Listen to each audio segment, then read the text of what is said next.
Bruno Mars est un fan d'Elvis. Elvis, c'est le talent à l'état pur. Mais quel génie! Ça, c'est du retour aux sources. Attends, qui? Bruno quoi? Attends, je te crois pas. Tu connais pas Bruno Mars? Ah, mais oui, je connais Bruno Mars. C'est le chanteur qu'on surnommait Little Elvis quand il avait 5 ans. J'ai vu la vidéo. Il perpétue la légende du King. Eh oui, c'est ça la magie d'Elvis. Mais tu sais, bien avant de devenir le roi du rock'n'roll, c'était un chanteur de rockabilly, né pauvre au fin fond du sud des États-Unis. Elvis grandit dans une toute petite maison de 2 pièces à Tupelo.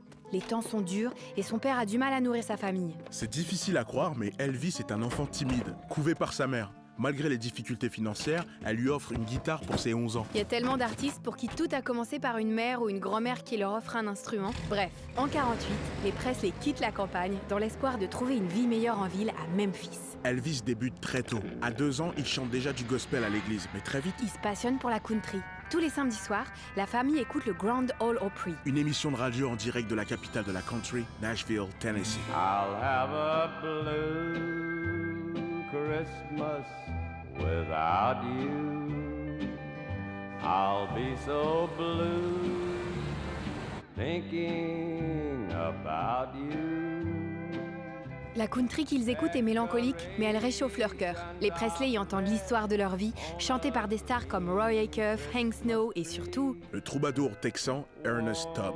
Sa version célèbre de Blue Christmas marque l'esprit du jeune Elvis pour la vie. Son père trouve du travail à Memphis et la famille s'installe dans un quartier modeste. La meilleure amie d'Elvis, c'est sa guitare. Il l'emmène partout et rêve de devenir chanteur de country. Ses années lycée sont un calvaire.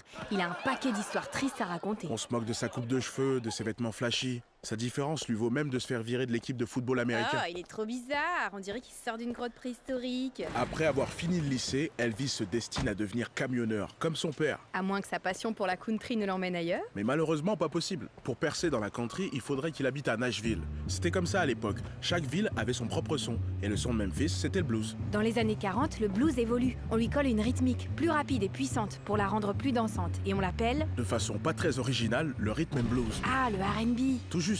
Mais les parents d'Elvis n'apprécient pas cette musique qu'ils trouvent diabolique. Alors Elvis doit l'écouter en douce. Il va dans les clubs de Beale Street, goûter à la joie et à l'énergie du R&B.